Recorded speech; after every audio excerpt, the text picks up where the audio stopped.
Good morning students. आज बच्चों first day आप सबों के सामने मैं रूबरू हूँ। ऐसे ऑनलाइन क्लासेस आपकी चल रही हैं। बच्चों, लॉकडाउन में सभी लोग काफ़ी दिक्कतों का सामना कर रहे हैं। आपके पढ़ाई में भी बहुत रुकावटें आई, लेकिन बाद में विद्यालय के इस सराहनीय प्रयास से ऑनलाइन की पढ़ाई शुरू हुई और मैं समझता हूँ, जहाँ तक मेरी उम्मीद है, आप सब इससे लाभान्वित भी हो रहे हैं। सबसे बड़ी खुशी मुझे इसमें है कि आप सब मन से पढ़ रहे हैं। आप अपने टीचर के सामने अपना प्रॉब्लम भी रख रहे हैं, अपनी दिक्कतें बता रहे हैं। आप लगन से और सुचारू रूप से ऑनलाइन क्लासेस कर रहे हैं। मैं मैसेज के द्वारा आपके सारे मैसेज को मैं देखता हूँ। टीचर जो भी पढ़ा रहे हैं उनका भी ऑब्जर्वेशन किया जाता है। मैं पूरी तरह संतुष्ट हूँ आपकी पढ़ाई से। आप इसी तरह से कंटिन्यूअस अपनी पढ़ाई जारी रखें, क्योंकि इस विकट परिस्थिति में सबों के सामने सारी स्थिति है। यह स्थिति कब सामान्य होगी कुछ कहा नहीं जा सकता है। इसलिए हमें पढ़ाई करनी है। पढ़ाई में किसी भी तरह की कोताही नहीं बरतनी है।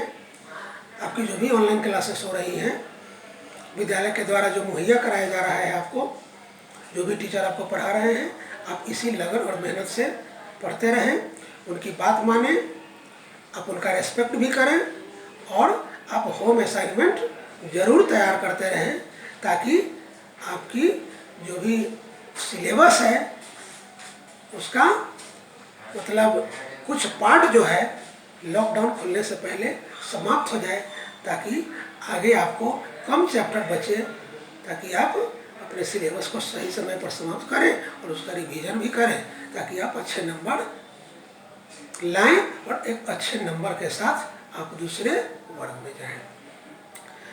बच्चों, मैथ के बारे में मैं आपको पहले बता चुका हूं। आपको मालूम है कि 8th क्लास में मैथ आपको मुझसे पढ़ना है। अभी तक तो आप लोगों का सामना हमसे जो चाहिए उस तरह से नहीं हो पाया है, क्योंकि क्लासेस आपके वर्ग में मेरी नहीं थी, लेकिन अब आपके वर्ग में मेरी क्लासेस भी हैं। मैं सारे बच्चे को अच्छी तरह से, ऐसे मैं सारे बच्चे को पहचानता तो हूँ ही, लेकिन एक क्लास में टीचर जब पढ़ाते हैं तो सही जानकारी होती है स्टूडेंट के बारे में कि कौन सा स्टूडेंट किस कैटेगरी के हैं, किस तरह के विद्यार्थी हैं।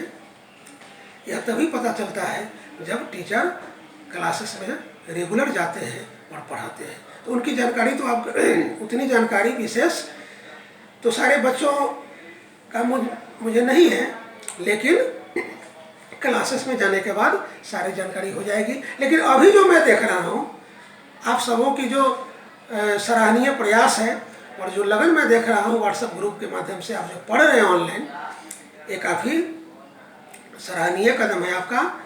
और आपके इस मेहनत और लगन के लिए आप सबों को मैं धन्यवाद देता हूँ।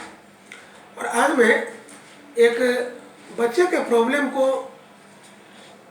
रखने के लिए आपके सामने आया हूँ, क्योंकि मैथ में कुछ ऐसा प्रॉब्लम होता है जो पीडीएफ के माध्यम से या किसी पेज पे उसको बनाकर भेज देने से समझ में नहीं आता है।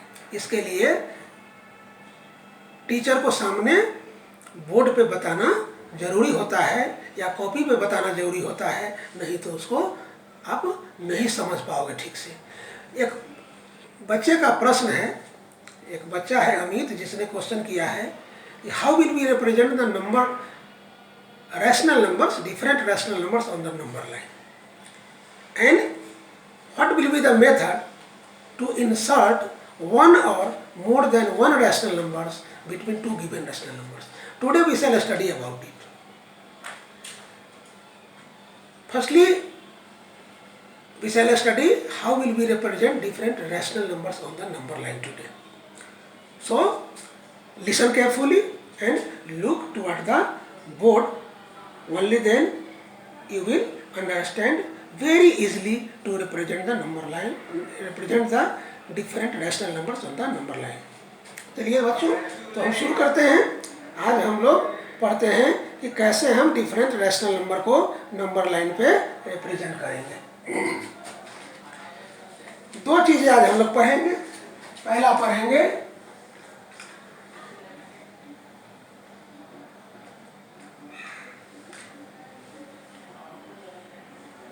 representation of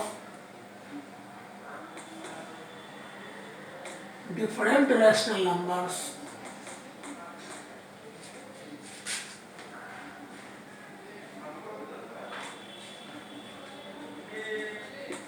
on the number line.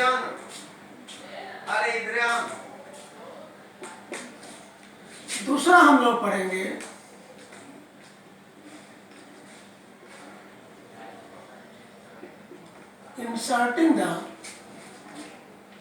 inserting one or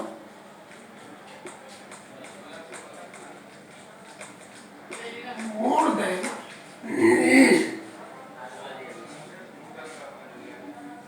one rational numbers between two given rational numbers.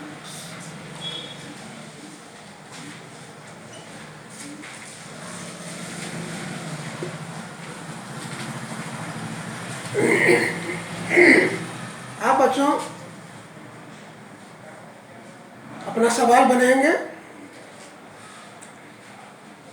आप रुकेंगे नहीं, आप चैप्टर बनाते जाएंगे।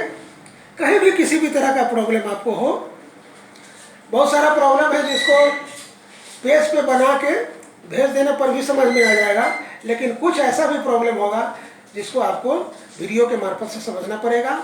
बिना वीडियो के जब तक हम आपके सामने रूबरू नहीं होंगे, सामने में नहीं बताएंगे, तब तक आपका प्रॉब्लम दूर नहीं होगा। इसलिए आप बेहिचक किसी भी तरह का कोई भी प्रॉब्लम हो, चाहे वो वीडियो के मार्फत से आपका दूर हो या ऐसे ही पीडीएफ वगैरह भेजने से या पेज पे बनाकर भेजने से दूर हो, आप उसमें संकोच नहीं करेंगे और अपना प्रॉब्लम आप जरूर भेजेंगे। मैं खास करके 8th क्लास के बॉयज स्टूडेंट्स से बहुत प्लीज हूँ। बॉयज स्टूडेंट्स को मैं देख रहा हूँ, सारे क्लास में तो मैं गर्ल्स को देख रहा हूँ, लेकिन 8th क्लास में मैंने अभी तक देखा है, जहाँ तक मैथ की बात है, मैथ में बहुत सारे बच्चों ने पूरा असाइनमेंट अपना एक्सरसाइज 1 कंप्लीट करके चेक भी कराया है, लेकिन गर्ल स्टूडेंट ने अभी तक चेक नहीं कराया है। अभी तक मैं एक भी गर्ल स्टूडेंट के असाइनमेंट को नहीं देखा हूँ व्हाट्सएप ग्रुप पर। तो आप लोग को यह एडवाइस है, हमारी सारी बेटियां भी बहुत अच्छी हैं, 8th क्लास की, बच्चे भी अच्छे हैं। आप अपने असाइनमेंट को ग्रुप व्हाट्सएप पर जरूर डालें, ताकि उसको मैं चेक कर लूं और कोई भी प्रॉब्लम हो तो बेहिचक आप पूछें। मैथ की पढ़ाई आपकी सुचारू रूप से होना बहुत आवश्यक है। तो चलिए अब हम शुरू करते हैं। आज हम सीखते हैं सबसे पहले कि नंबर लाइन पर रैशनल नंबर को हम कैसे रिप्रेजेंट करते हैं। सबसे पहला नंबर हम लोग आज पढ़ेंगे। इसके लिए बच्चों हम लोग क्या करेंगे, जैसे आपको पता है किसी भी नंबर लाइन में किसी भी नंबर को रिप्रेजेंट करने के लिए एक लाइन लिया जाता है। लाइन को आप लोग जानते हो, line means which can be produced both sides up to infinity. It means that has no any end point. इसमें कोई end point नहीं होता है, इसीलिए दोनों तरफ एरो देना आवश्यक होता है लाइन में, चूंकि यह राइट और लेफ्ट दोनों में इन्फिनिटी तक, अनंत तक बढ़ाया जा सकता है। तो सबसे पहले हम किसी भी नंबर को, either they are integers, whole numbers, natural numbers, rational numbers, if you have to represent, firstly we have to draw a line. किसी भी तरह का नंबर आपको नंबर लाइन पर रिप्रेजेंट करना हो तो सबसे पहले हम एक लाइन ड्रा करते हैं जिसमें दोनों तरफ एरो होना आवश्यक होता है। जैसे कि इंटीजर में आप लोगों ने पढ़ा है पिछली कक्षा में, एक बार इसको रिकॉल करते हैं। इंटीजर को शो करने के लिए, रिप्रेजेंट करने के लिए सबसे पहले ओरिजिन लेते हैं। origin means 0 and 0 is neither negative nor positive. You know very well about it. जब हम पॉजिटिव नंबर को ढूंढते हैं, पॉजिटिव इंटीजर को, तो पॉजिटिव इंटीजर किसी भी नंबर लाइन पे 0 के राइट साइड में लिया जाता है, इधर पॉजिटिव लिया जाता है और इससे पीछे जाओगे तो निगेटिव लिया जाएगा। जैसे +1, +2, +3, +4, +5, इधर -1, -2, -3, -1। इस तरह से हम इंटीजर को नंबर लाइन पे इंडिकेट करते हैं। अब इसी इंटीजर के बीच में रैशनल नंबर, क्योंकि रैशनल नंबर का फॉर्म आपको मालूम है, that can be expressed in the form of p/q, where p and q are integer and q is not equal to 0। मतलब एक फ्रैक्शनल फॉर्म में उसको लिख देना जहां पे न्यूमरेटर और डिनोमिनेटर दोनों इंटीजर्स हो, but q is not equal to 0 means denominator cannot be 0, then that will be rational number. You know very well about it. तो इंटीजर को हम लोग रिप्रेजेंट करते हैं इस तरह से। अब इस इंटीजर के बीच में हम लोग क्या करते हैं, रैशनल नंबर को इंडिकेट करते हैं। बच्चों 4 तरह का रैशनल नंबर आपको रिप्रेजेंट करने के लिए आता है। इसमें एक आता है आपको, इसके लिए हम आपको सबसे पहले बताएंगे 2 तरह के फ्रैक्शन के बारे में। 2 तरह का फ्रैक्शन हम लोग लेंगे और दोनों तरह के फ्रैक्शन का निगेटिव हम लेंगे। यही 4 तरह का चारों मिलके रैशनल बन जाएगा और इसी रैशनल नंबर को रिप्रेजेंटेशन करना आपको आएगा। जैसे पहला, सबसे पहले आप लोग पढ़ोगे प्रॉपर फ्रैक्शन और दूसरा पढ़ोगे निगेटिव ऑफ प्रॉपर फ्रैक्शन। सारे के सारे प्रॉपर फ्रैक्शन रैशनल होते हैं, इनके निगेटिव भी रैशनल होते हैं। निगेटिव ऑफ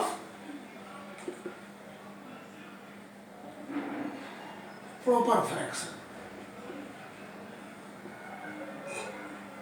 2 नंबर में, 3 नंबर में हम लोग पढ़ेंगे इम्प्रॉपर फ्रैक्शन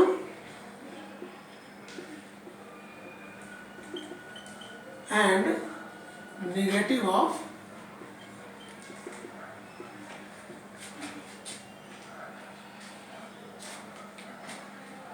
इम्प्रॉपर फ्रैक्शन। 4 तरह के रैशनल आपको रिप्रेजेंट करने के लिए रहेगा। एक एक करके बारी बारी से हम लोग सीखते हैं। सबसे पहले प्रॉपर फ्रैक्शन क्या होता है इसको समझ में। Proper fraction means that fraction which can not be change into mixed fraction. The fraction which can be change into mixed fraction, that is improper fraction. The fraction which cannot be changed into proper fraction, cannot be changed into mixed fraction, that will be proper fraction. As for example, proper fraction में हम लोग लेते हैं, proper fraction को हम लोग सबसे पहले देखते हैं। proper fraction में हम लोग 2 एग्जाम्पल लेते हैं, एक proper का, एक निगेटिव ऑफ proper का। तो proper fraction में जैसे हम ले लिए 4/7 और एक ले लेते हैं -5/11। ठीक है।